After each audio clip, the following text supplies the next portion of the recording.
welcome everybody. For this year's Bubonicon, we're doing a little bit of a pre-welcome for our guests of honor. So we are happy to have online with us Mur Lafferty and TJ Klune. So welcome, guys. Thanks for having us. Thank you. No problem. It's always nice to be able to give people like a pre-look to what's coming for this Bubonicon. So for this, we're just going to kind of do some introductory questions, maybe the kinds of questions that you don't get on panels. And we'll go from there. So they're kind of all over the place. So what's your favorite food? Oh man, I'll go first. I lived for 15, 16 years in Arizona, in Tucson, which is about an hour from the border with Mexico. And if you haven't had Tucson or Arizona Mexican food, man, you are missing out. There is absolutely nothing like it. When you can drive down the road and see tamales being sold out of the back of a truck on the side of the road, you know if the truck is kind of dirty and there's a bunch of people around, that it's going to be the best tamales you have ever had in your entire life. And I live in the Pacific Northwest now, and I will constantly miss all the wonderful Mexican food that I got to have while living in Arizona. How does the cleanliness of the truck factor into the taste? The cleaner the truck, the worse the food. If the truck looks dirty and it's parked in a parking lot that's probably kind of suspect, you know you're gonna have So the really scarier it good. is. Yeah, the scarier it If you is, the live best through it, it it'll be is. great food. It is the best food you could possibly have. Or when you're living in apartments and Hispanic women go door to door and knock on the door and sell you their tamales and empanadas and all of that. Oh, so good. It's so good. They make the best food. It's the best food I've ever had, and I miss it terribly. I would have to say sushi. I don't have a very interesting story, and I Oh, think the dirtiest place you would want to get raw fish would not be out of back of a truck. an indicator of its quality. But yeah, pretty much if I get a chance to go to a sushi restaurant, I won't turn it down. I Let me just ask live you for this. sushi. Yeah. If you're really hungry and you go into a gas station and there's gas station sushi, do you try that sushi? I will eat grocery store sushi. I Okay. don't think I've done gas station sushi before. I probably would not.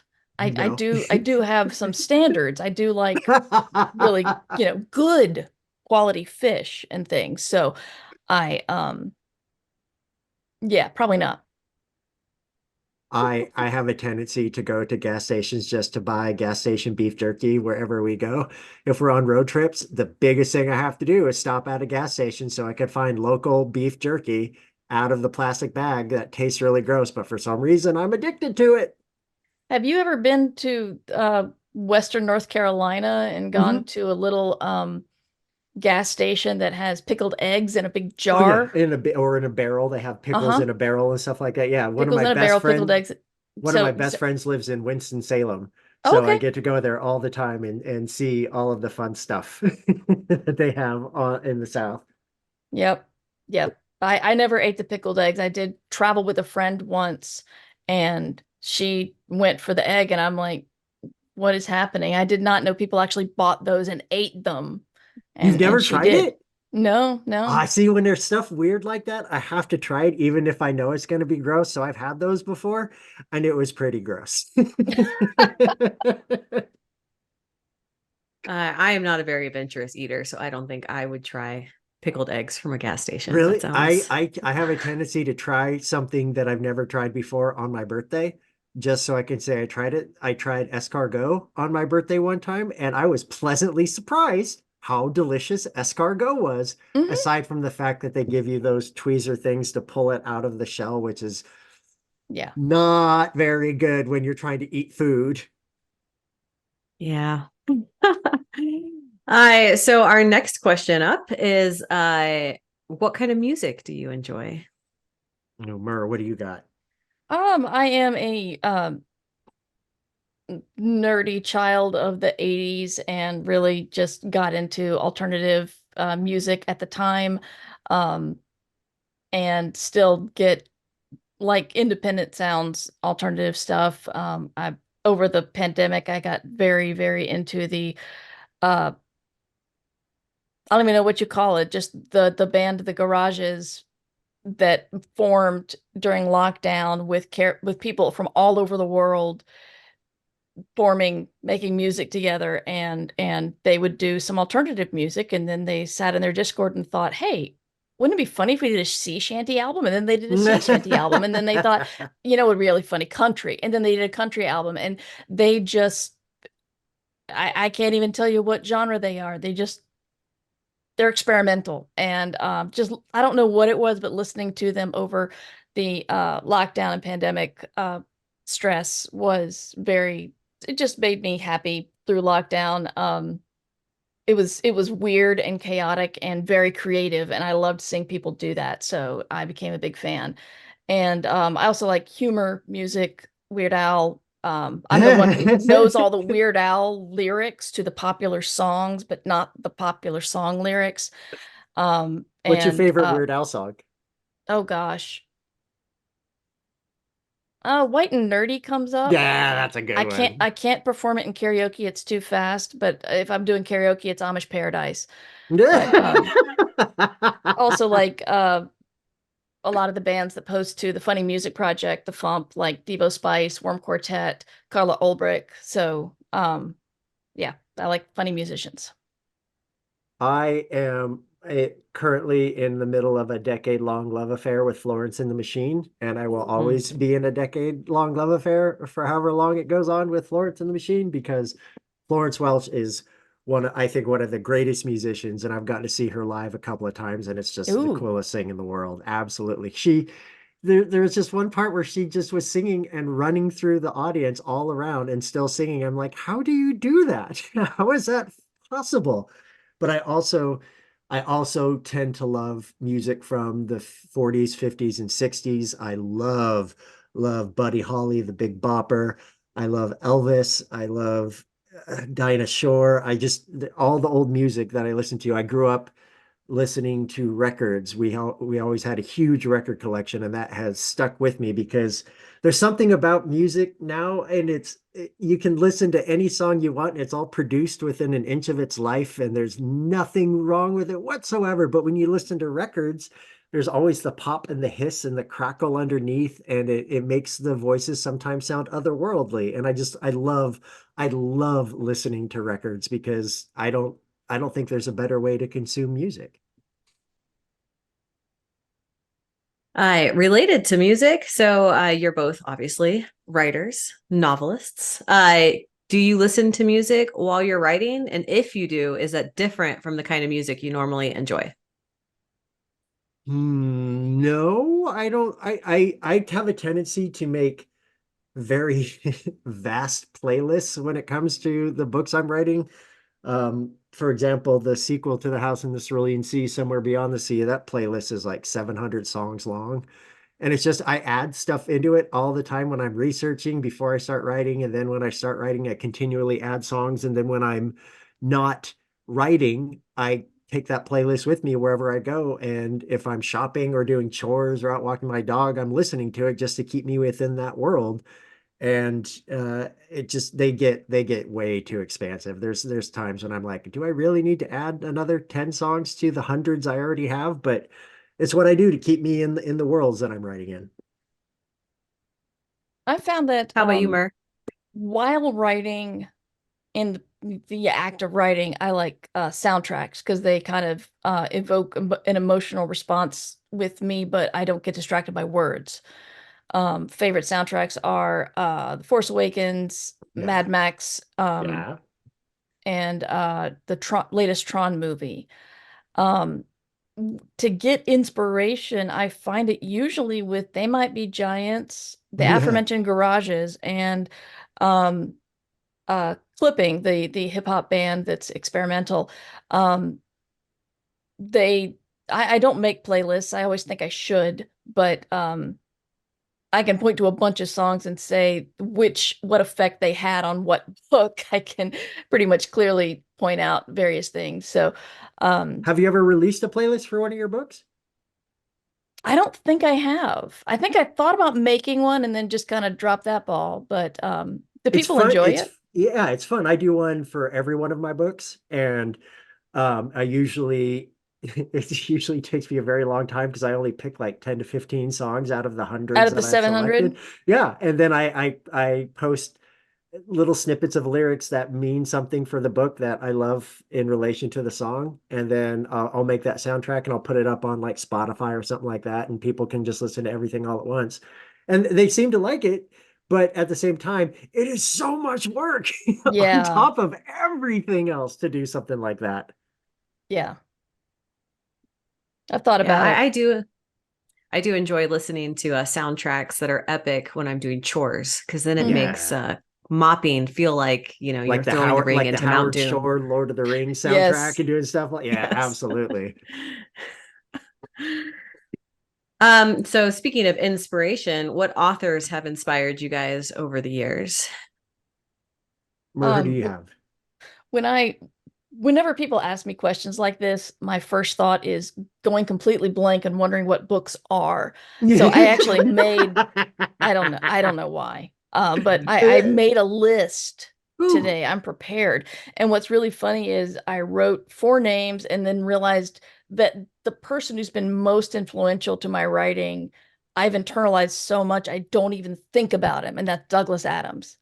My first book was a book about a woman who makes travel guides for monsters. And I did not even make a connection to Hitchhiker's Guide to the Galaxy until I read a preview that mentioned it. And I'm like, oh, because I listened to the radio plays incessantly as a Mhm. teenager. And I just internalized everything. And I don't know if you've had this, TJ, but one of the best parts about being a writer is you eventually meet a lot of the people that inspired you or influenced you or you're big fans of. And like, I'm always really sad that I will never meet Douglas Adams because he died like 20 some years ago. Mhm. But also Connie Willis, big influence on me as an adult. But as a kid, I I read a lot, but never thought I wanted to write until I read science fiction by women about women. Like for some reason, I thought, oh, there is a door for me, and so Madeline L'Engle, Anne McCaffrey. So those are two big ones. And then I read Good Omens when I was 17, and that was a big influence. So Gaiman and Pratchett too. So I'll stop listing people now, but that's I will say, that's if you what haven't met Connie Willis yet, she I will be at have. Bubonicon. Okay. No, no, I have met Connie. One of my books was dedicated to her. I'm a huge fan. I'm still try not to be a complete dork around her, but I love Connie. What about you, I TJ? I, like many people of born in the 70s, 80s, and 90s, I grew up reading Stephen King far too young of an age. Like, I think my first Stephen King book was the Stand Complete and Uncut edition when I was 11 years old. And did Wow. I understand three-quarters of the book? Absolutely not. Was I absolutely enthralled? Yes, because that's just how it is. And the fact that King is in his 70s and still putting out 1 to 2 books a year is remarkable. I hope that I can have that longevity like he does because, man, I've read everything he's written multiple times. Every few years, I'll go through a phase where I'm like, I need to read his entire catalog again. And I do. And it's just, he's the one person that I would love to meet to tell him, you are probably the biggest influence on me. But then there's also Terry Pratchett, Douglas Adams. There's also Diana Wynne Jones. And Howl's Moving Castle is probably one of the most seminal works that has affected me, in addition to probably the biggest uh, inspiration and effect on my writing is Bill Watterson's Calvin and Hobbes. If you have not read Calvin and Hobbes as an adult, you should, because it works on completely different levels than when you were a kid, and it is remarkable. And the last person I want to mention, just because I'm still giddy over it, I got to meet one of my literary heroes 2 days ago. I did a panel with Chuck Tingle, who I think is one of the greatest people in the Wow. world. In 2015, I dedicated a book to him. He had no idea who I was. I dedicated a book to him, and then he last year, he messaged me saying, "Did you dedicate a book to me? I have it. It's right here." I was like, Chuck Tingle knows who I am. And then he blurbed my novel from last year, In the Lives of Puppets. And I'll tell you, my editor called me and she goes, "Are you sitting down?" And I said, "No." She goes, "You should." And I said, "Why?"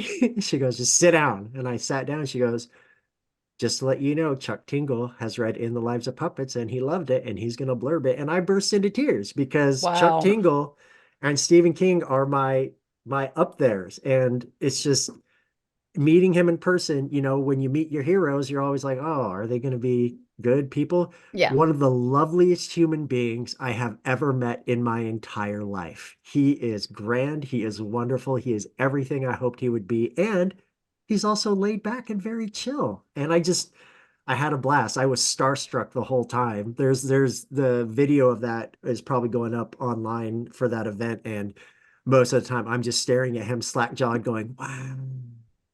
Chuck Tingle knows who I am and he's standing like 5 feet away from me. Wow. So Chuck That, Tingle, if you have not read him, he has a book coming out called Bury Your Gaze. It comes yeah. out this summer and I got an advance copy of it and it is so good. It is so good. I adore that man. Yeah.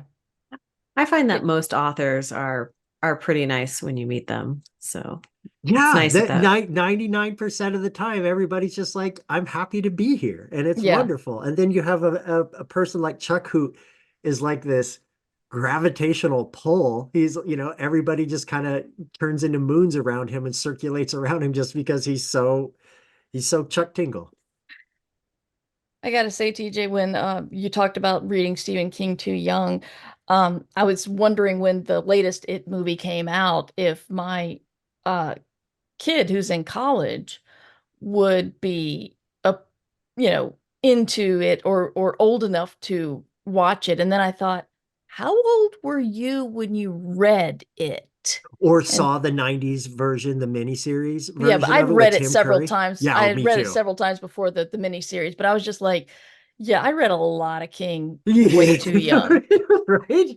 It's Way too part of young. our generation. It's Mm-hmm. something. If you were born in the 80s or the 90s, chances were you had a Stephen King book in your hand before you were a teenager. It's Yeah. just how it was, and whether that's good or not, I don't know. I don't know, but I Yeah. mean, look how we turned out. We're okay. We're good for the most Yeah. part. Absolutely. so related, what is your favorite book? That is so hard. It depends on the day, but probably it would be for me, it would be a three-way tie between Flowers for Algernon by Daniel Keyes, um, Frankenstein by Mary Shelley, this queer goth girl who wrote and invented the science fiction genre at age 19, and then her second book, when she was in her 20s, invented the post-apocalyptic genre. I mean, Jesus Christ, is she just like one of the greatest writers that has ever lived? Yeah. Probably. And then my third is Robert McCammon's Boy's Life. That is, Robert McCammon is sometimes considered a knockoff of Stephen King, and I see that. It's fair. There's some books that they write that are kind of like, oh, Stephen King did that first, and I can see because he has his own version of The Stand, he has his own version of It, he has his own version of all these other different Stephen King books, but Boy's Life is something completely different. It is a transformative work that I have read countless times. And I love that book to pieces. What about you, Mur? Yeah. TJ lists a lot of literature, and I'm sitting here Yeah, going, he crap, went I very gotta come up with classic. something better. Um, I, Well, I, to, I to be first, fair, the Flowers for Algernon thing, I don't think I've ever been more devastated by an ending of a book. And that's probably why I love it so much, is just the yeah, ending. yeah, very powerful. Um, I guess if we're talking favorite, or we talking like influential. It's hard to balance Favorite, all of yeah. that. Well, I read Miracle and Other Stories by Connie Willis every Christmas. Yeah. Um, because I love Connie Willis, I love science fiction, and I love Christmas. And I want to I be there started when you meet her for the first, or when you see her again, just okay. to see the look on your face, just to be like, honey. Well, I started writing Christmas stories, science fiction Christmas stories because of Connie, and I still enjoy doing it. But Hitchhiker's Guide to the Galaxy was a very strange and wonderful piece of literature that really showed me that what you can pull off with humor. And I think was that's got to be one of them. Um, and then yeah, I'll go with a king. For some reason lately, I've been either rereading or listening to or thinking about The Long Walk, Oh, that's a which good one. Not a lot of um people bring that one up too.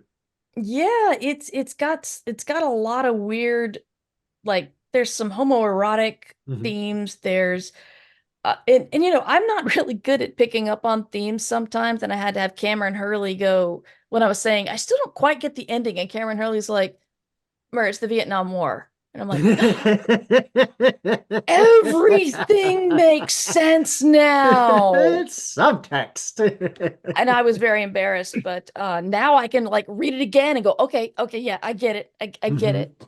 So yeah, for some reason I'll say The Long Walk lately because I always wonder what King feels when he's still making gobs and gobs and gobs of money when he puts out any book. But how many of us still go, yeah, the book you wrote in 1980 is my favorite, The Stand. I bet he gets that all the time, I bet he honestly, does. because of the fact that, so many of us were kids when we read them, and those have a tendency to stick with you. That's I mean, true. That's true. I still remember where I was when I read Pet Cemetery for the first time, which I think is the scariest book ever written. And to this day, that book terrifies the crap out of me. Even though Mm-hmm. I'm 41 years old, I'm an adult, and stuff like, but it hits on a different level. And the ending of Pet Cemetery, I still think, is one of the best endings to any novel ever. Mm-hmm. I think there is something to be said for the books you read as a kid stay with Yeah. you. And Oh, I, absolutely. so not being kids, what are you reading right now? Oh, I am it's really funny for what I write. My favorite books in the entire world are horror. My favorite genre is horror. I love horror. I hope to one day write a queer horror novel. But as of right now, I'm reading The Mysterious Case of the Alperton Angels by Janice Hallett.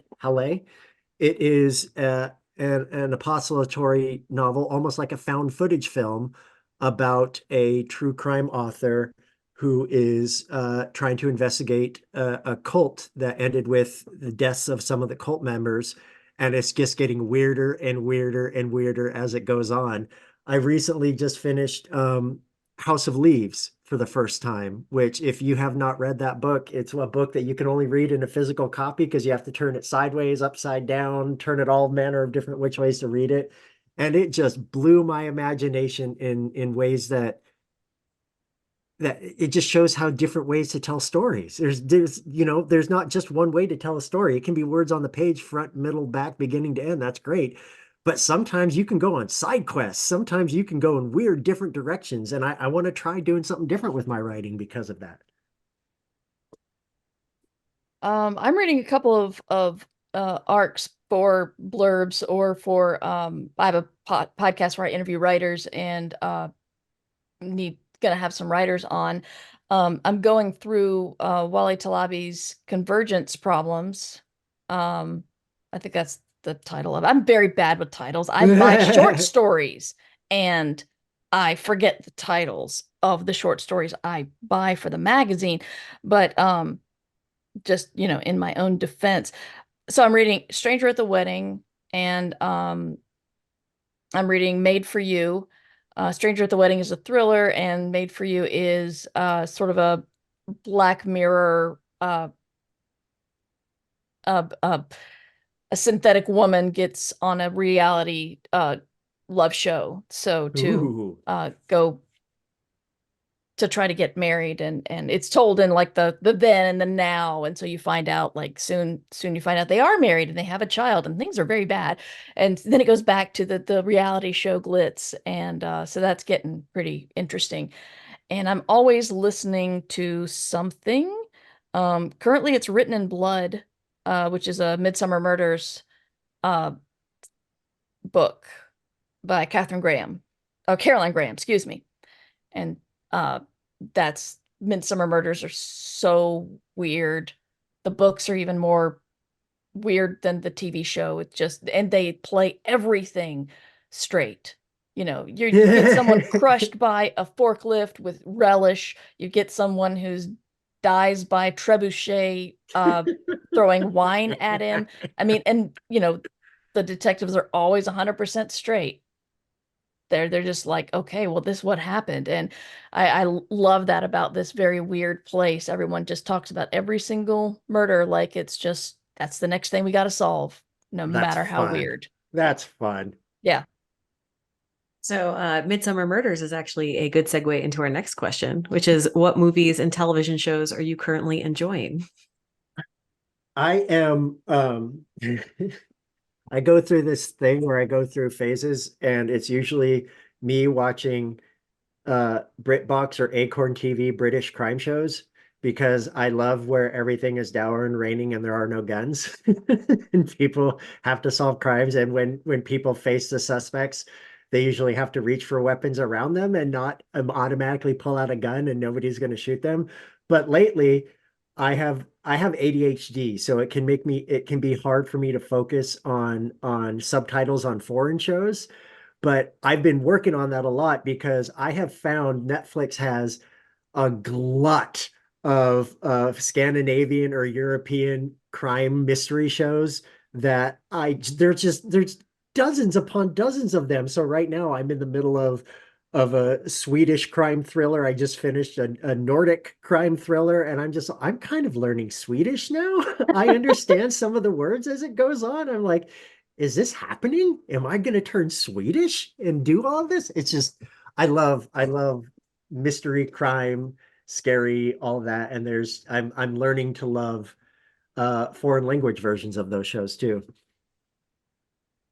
Yeah, I have I like murder, but I like it cozy. I don't like the Like, I don't Cozy like murder. the horrific assault, or the yeah. fact that it was a kid dismembered, or the Ooh. fact that it's not solved. And you say cozy and implies something twee and simple, and I'm like, sure, I want escapism.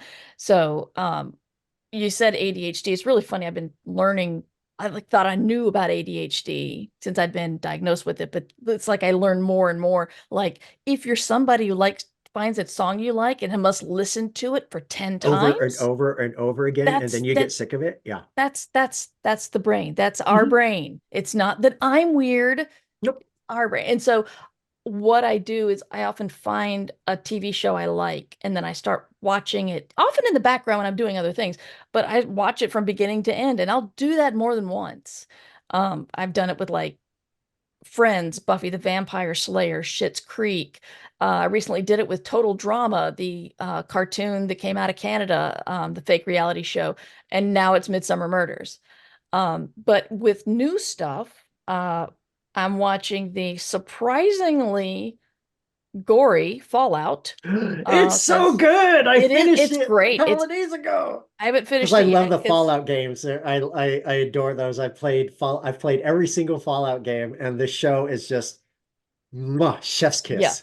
no, the show's great. I love it. It's just what was startling with the level of gore, and that they Yeah. really like crushing things. Yeah, Like but a lot of I crushing don't things. like horror movies that show like violence, like body violence, and that's, when bones snap or people. Hmm. I don't like gore. I don't like that. To me though, this is so over the top comical Yeah. that it's just like, okay.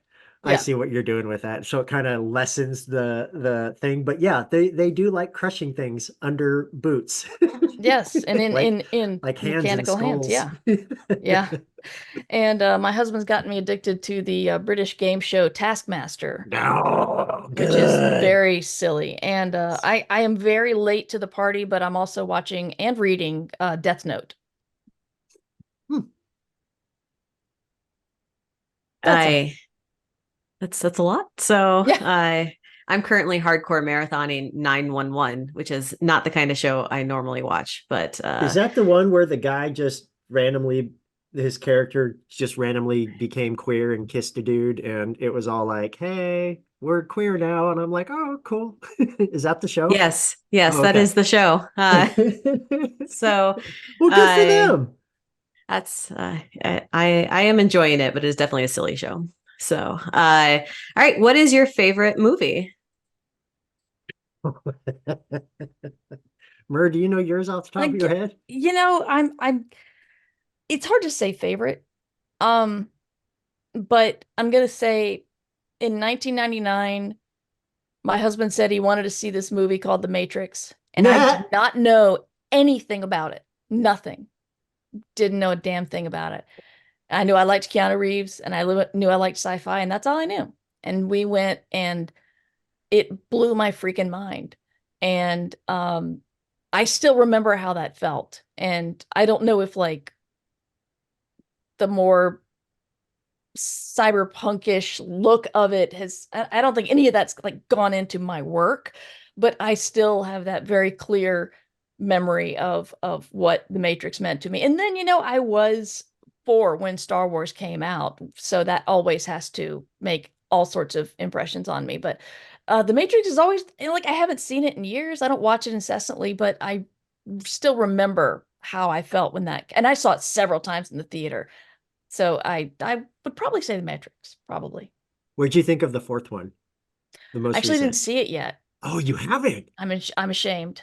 I actually really loved it. I thought it was Hmm. really, really good. And apparently they're making a new Matrix movie now, they just announced.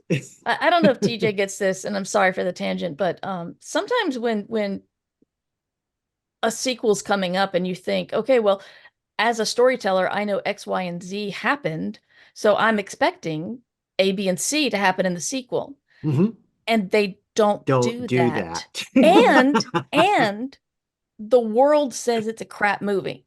Yeah. It's like that's my problem with the Matrix sequels, because I had in my head all these things that were going to happen Hmm. and how they could continue the plot like they left it at the beginning, at the end of the Matrix, and they didn't go there. And I just sat there going, what is happening? And I was actually Yeah. bored during the final fight of the third movie, because I fell asleep in the theaters. I'm like, On they're that going one. to have a big punchathon. It's going to get Yep. wild and bullet time, but that's not going to solve the problem. The problem's Yep. going to be solved by a decision someone makes. And I was right. And so I like kung fu movies, but I did not enjoy that. But I have very, very happy memories of what The Matrix did for me. So, That's amazing. I feel your pain because all of my favorite movies are part of franchises, and the next movies are not always as good. yeah. So what about you, TJ? Um, I recently just enjoyed Poor Things with Mm. Emma Stone, which was visually it's the coolest movie, one of the coolest movies. It reminded me of 80s and 90s Tim Burton, which I think Beetlejuice is probably one of the most influential films on me. And I'm terrified of the sequel that's coming out in a few months because I'm thinking it's probably just going to be a CGI nightmare. And God, I hope it's not. I hope everything is practical effects like the first one. Um, Probably though, my favorite film, again, it's like books, it can change on the day, but I'll probably say Creature from the Black Lagoon, Mm. the black and white version. I love old black and white monster movies. I love really bad monster movies, but Creature from the Black Lagoon, everything from the set design to the creature design to the costumes to the location, everything about it is just absolutely gorgeous. Absolutely gorgeous. And it is the one film in the world that if they ever announce their remake for, I will go full scorched earth and try to do my very best to get that stopped from being made, because not everything needs a remake. Not everything needs to be redone. Please leave Creature from the Black Lagoon alone. Please.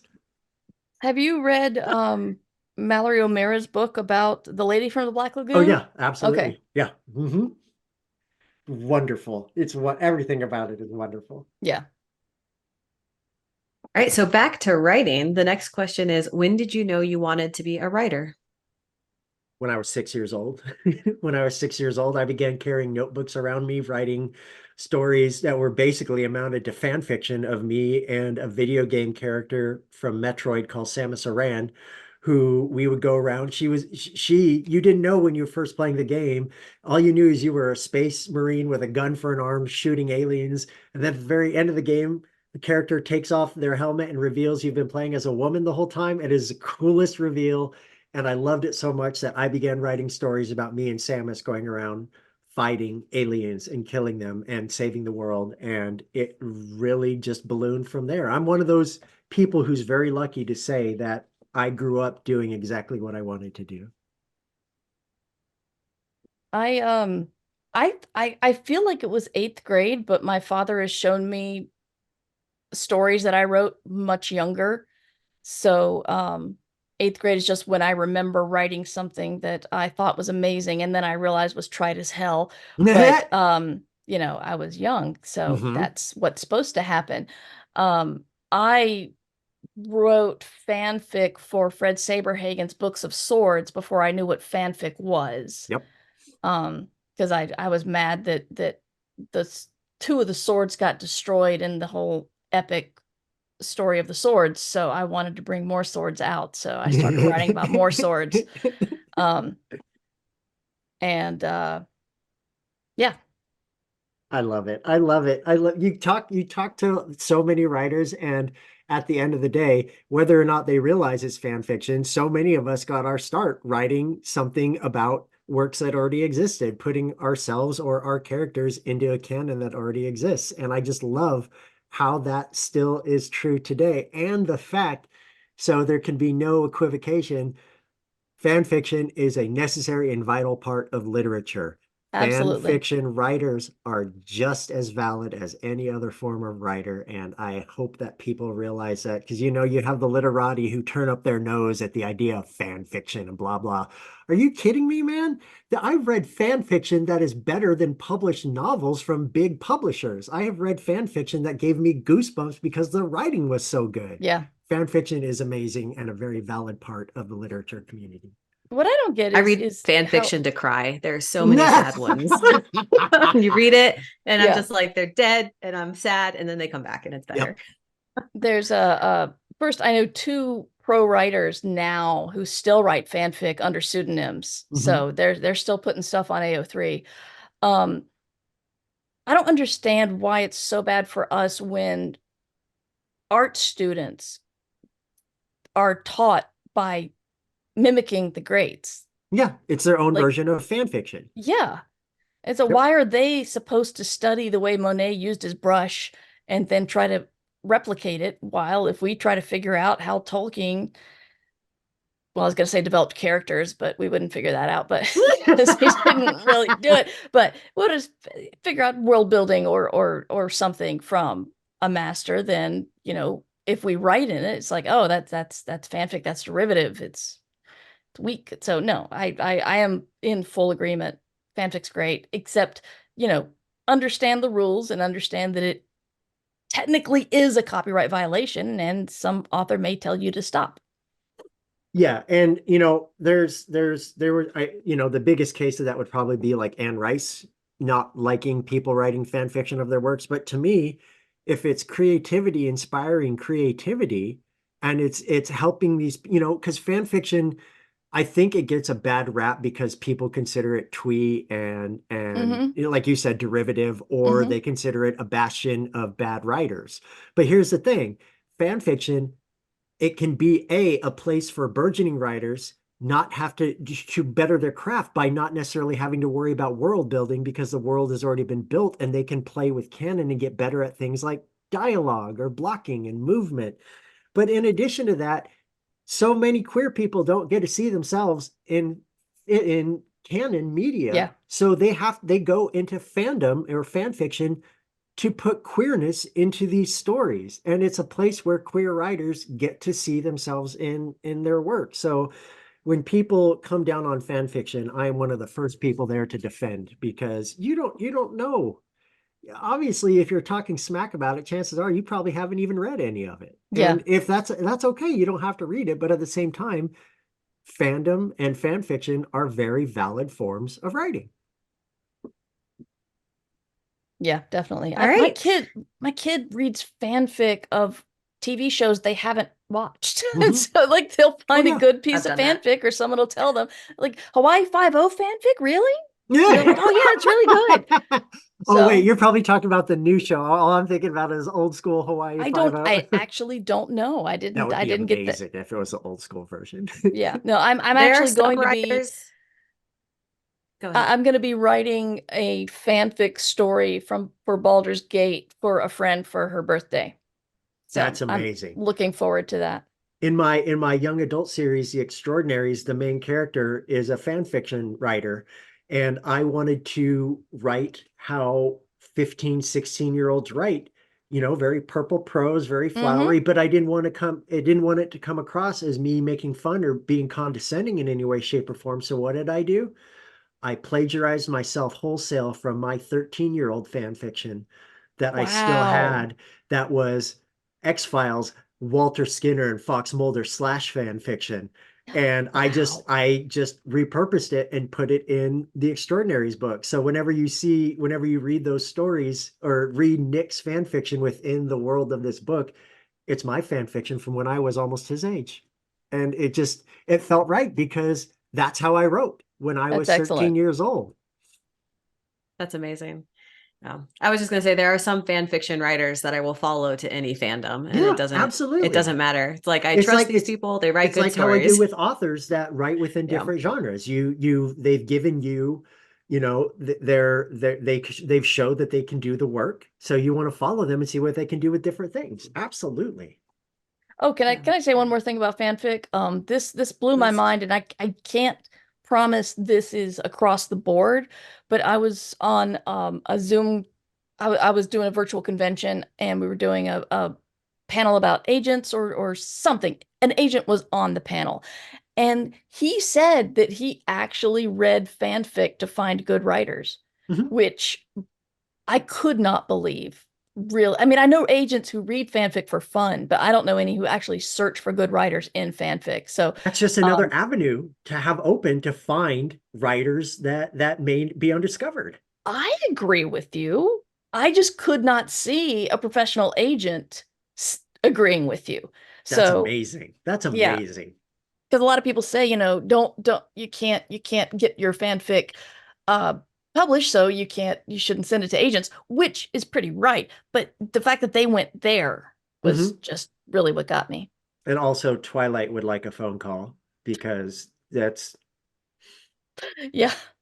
you know what though? If it's derivative or anything like that, I wouldn't be able to tell if nobody had said anything about that. But you know what? At the end of the day, people publish their stories, they publish books, and that's amazing. That's perfect. That's wonderful. Get your start no matter where. If you start in fan fiction or you stay in fan fiction, that's amazing. That is amazing. And there are a lot of great science fiction writers, particularly female ones, who got their start in Star Trek. And it wasn't fan fiction because they got it published, but it My was. agent did. It was in that. And it's so cool to see that kind of stuff happen. Because I mean, in the 60s, 70s, and 80s, there were zines that were Kirk and Spock sent out. Fan fiction isn't a new thing. Fan fiction, I mean, Jesus, you can even call the Bible fan fiction. Come on. Yeah. All right. Let's see. We've used a lot of time, so I'm probably going to skip around the questions I sent ahead. What is the most unique trip you've ever made? Mur, what do you got? I'll mention again, I'm from the mountains of North Carolina, very tiny high school. But for some reason, we were given the opportunity to be in a computer exchange. I was not a big computer user, but I was compared to the rest of the high school, and do a student exchange with the Soviet Union No, in 1990. Jesus Christ. So I went to the Soviet Union in 1990 before, communism, Mm-hmm. well, didn't go away, but before the Soviet Union fell. And we toured around. I still think of it as Leningrad because that's what it was called when I was there. And we went to Moscow, and I got pictures of all. The thing to do in Moscow was to get married and then go see Lenin's tomb. And so I have a picture of like this big long line of people with a bridal gown, just every couple of people. That's crazy. And just it was, I have that feeling of I may have been too young to appreciate it, but I'm pretty sure my memories of it would be different if I was an adult. And that may not be a good thing because I remember very weird things about it. So yeah, I went to the Soviet Union before it fell. That's crazy. That's really cool. I ever since I was a kid, for some reason, it's part of my ADHD hyperfixation. But ever since I was a kid, Stonehenge has always been something that I was fascinated by. I was absolutely convinced it was probably like an Easter Island kind of thing where there's statues under the ground and stones and all these different things. And for so long, I wanted to go to it. I wanted to be there. That was my number one thing that I wanted to go do. And then finally in 2016, we went to the UK. We stayed in Scotland, Ireland, and England for a month. We did a road trip and toured around, and I got to stand at Stonehenge. And man, when you think of it now, you probably hear or think, oh, you probably can't go very close to it because it's protected, and all the pictures that you typically see are people standing very far away from it. But when we got to go, I was within 5 feet of the stones. There weren't that many people there, and I just got to stand there for like 2 hours just staring at everything. And it was, I don't know, it was different than I expected, but better in every possible way. And then you drive for like 10 minutes in any of these places, and all of a sudden there's a ruins of a castle. There's another ruins of a castle. Oh, here's a crumbling castle on a cliff. Oh, here's a castle in the forest. Oh, here's a castle in the middle of a square. And it's just, I never got sick of seeing castles. Every time we passed by something, I was like, stop, we have to stop so I can get out and go stand in this castle. By the end, everybody was like, they all look the same. I'm like, but look at the stones on this one. Look how it's shaped. Look how this one fell. Look at all of this. I loved it. I loved every second. It felt like a fairy tale for a while when I was going there. And it made me forget how the airline lost my luggage on the way there. And so Oh one of the no. first things I had to do in England was go to a mall to go buy clothes. I was like, wow, this isn't very European or Eurocentric. So how many countries have you guys visited? I'm A lot. I'm at 10 if you can count Ukraine and Russia as two different countries, even though they were one when I was there. Mhm. I've been to a bunch of Europe, Canada, Mexico. I'm hoping to get to Central and South America at some point this year or next year for book stuff. But my bucket list now is Italy. I would love to go to Italy. I would love to just go to Italy. My sister, I sent her and my brother-in-law for a 2-week trip for their anniversary to Italy, and all the pictures there it just only increased my desire to go there and eat real Italian food. Have you guys ever been to New Mexico? Yep. Truth or Yes. consequences. Yes, took a college trip. We drove from North Carolina to New Mexico. It was pretty awesome. So for those who may not be from New Mexico, Truth or Consequences is in fact a town in New Mexico. It is So wonderful TJ and wasn't has just the best throwing out. name has the best name of any town in the United States. I don't know. Have you been to the Outer Banks of North Carolina? Sure have. Kitty Hawk, Kill Devil Yep. Hills, Yep. and Duck. And duck. I told my friend to go to Duck Donuts when he went, and he's like, "Is that what the donuts are made of?" I'm like, "No, that's another wonderfully named town in the Outer Banks." There's a Truth town or in Consequences is named after a game show. So Really? yeah, Yes. there's a town in Pennsylvania called Bird in Hand. And I went there just because I love the name. It's a small little Amish place, and it's just Nice. So other than Bubonicon, is there anything you're looking forward to doing in New Mexico while you're here? um I would love to go on a tour of all the places from Breaking Bad and Better Call Saul. They do that. So you I know can. they do. Absolutely know they do, because people get weirded out when I say that Breaking Bad is my comfort show. I have seen that show way too many times. I know everything about it, but I've never been able to go be like, oh, this is Walt's house where the pizza was on the roof, even though the people who live there apparently don't like it when people come Yeah. and look at their house anymore, which I understand why. But at the same time, if I can just kind of mosey by in front of it and surreptitiously have my phone and just take a picture real quick when I go by, I'll be good. People do that to the Durham Bulls house in Durham. Do they? Yeah, I bet Stephen King gets that all the time in Maine, even though probably. he has a gated thing in front. I sound like a stalker now. He has a gated thing in front of his house, gates in front of his house, but I bet people drive by that all the time, be like, tick, tick, tick, tick. What about you, Mur? I know a lot of people who live out there, so I'm really looking forward to seeing Diana Rowland mainly, and Connie Willis, as you said, and I just haven't been out there since I was 20, 21. So just getting to see the desert again will be nice. We definitely have desert. So Yeah. plenty to see.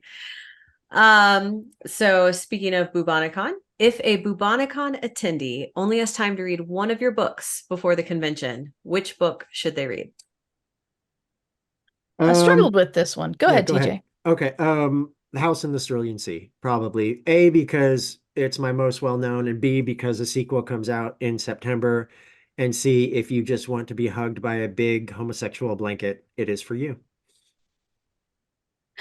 Um, I'm going to say Station Eternity. It's not my most well-known book, but it is what I'm writing now, which is Cozy Space Murder.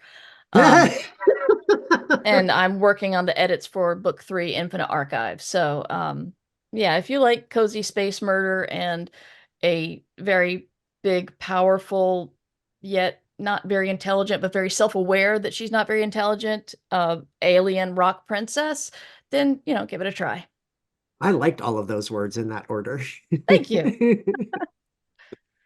Excellent. And as I guess the last question to you guys is, if people are looking to find you online or check out more of your stuff through the interwebs, where should they go to find you? I am only on one social media these days because that's all my body can handle, and that is Instagram. I'm there under TJ Klune, or you can look me up at tjklunebooks.com. And I'm at murverse.com, which has the list of my podcasts and my books and the stuff I edit and all that. And I'm most active actually on Twitch at Mighty Mur. I do both my podcast and I do some gaming there. And What was I the last guess game you streamed? the last game I streamed was probably Or Alone.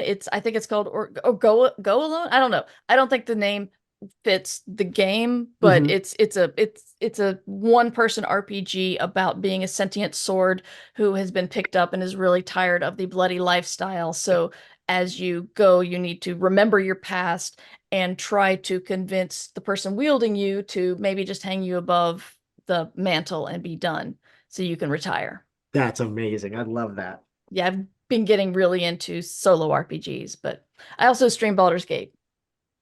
Who is your love interest in Baldur's Gate 3? Astarion. We could talk about this far too long, but Yeah, no. in short, I played it through once and failed to romance anyone. Then I watched my husband play it through and watch everybody hit on him, every single person at different times in the game, just hitting on him. And I'm like, what? And I looked up, well, what I did wrong. But yeah, so I'm trying again, trying to romance Astarion, who I love, except for the fact that he can't be nearby when I do anything nice. So Yeah. No, and yeah. I kept getting hit on by Karlach, even though my character was very homosexual. And I was like, come on, Karlach, we're not gonna but every time she'd be like, hey, how are you? I'm like, Karlak, no, no, Karlak. Oh, Yeah, I'm trying to do an all bard run. So everybody Mm, has at least a couple of levels of bards. So yeah, whenever they start something, they always start playing music, and then that's amazing. I yeah, love that. I love that game. too dangerous. That game is too dangerous. too addicting? Is that what it Yeah, is? Yeah, and then you'll realize 300 hours have gone by, and you're like, oh, I should have been doing but you'll life also instead. realize all the things you haven't seen yet. Oh yeah, oh yeah. By 300 hours, you're like halfway through the game, or Mm-hmm. you've done maybe 50% of the game. It's ridiculous. It's one of those things that you could probably play for the rest of your life and still not see anything, or still not see everything new. Yeah, gaming is my one nerd weakness. I don't play games. So Oh, By weakness, I assumed you meant like you were addicted to games, but no, I mean the opposite. Like okay. it's not in my nerd cred, sadly. Oh, I'm sorry. I'm So sorry for you for that. That's sad. I, I'm so sorry. I If it I makes feel you like I feel missed a better, gate in if it makes you feel childhood better, when I've been playing Legend of Zelda Tears of the Kingdom again, even though I spent 500 hours beating that game for the first time. I was trying to play a different game, Final Fantasy VII Rebirth, and it couldn't climb where I wanted you to climb. So I was like, I'll just go back to Tears of the Kingdom and do that all over again. And then wouldn't you know, 100 hours later, I'm still playing it again. So I don't know. But it's good when you're on the plane a lot. You can travel with your Switch and ignore everybody else on the plane while you're trying to save a kingdom. Yes. seems fair. Seems fair. Well, I think that's all the time we have for today. So, reminder to all of our viewers out there, if you want to see more of TJ and Mur, they are coming to Bubonicon 55, which is this August 23rd to 25th. So you can buy tickets online. I'll put links so you can find those in the show notes. Yeah, we hope you come, and then you'll be able to see them in person and ask them questions at their panels and the like. So If we're thank not you off in the guys. corner talking about Stephen King or Baldur's Gate. Oh, Can't Baldur's Yeah, promise Gate. we Yeah. won't I'm be. feeling like we may need to add a horror panel in there somewhere, which Yeah, I I don't so write horror, but I would love to talk about it. That would be Yeah. I will totally talk chill with me. to Craig about that. We can get a horror Ooh, panel in there. I ooh. mean, you're gonna have Ursula Vernon too, so you Yes, get the and three of yeah, us on a horror panel. That's gonna be I very think that would be interesting. amazing. Well, yeah, Yes. because I have my first kind of horror story coming out for free this summer through Tor.com. Really? That's exciting. Yes, it's very, very interesting. I wanted to take a chance and do something different, so I wrote a horror short story, queer horror short story, of course. Well, I look forward to checking it out. So thank you guys for joining me. Thank you. Thank This was fun. you.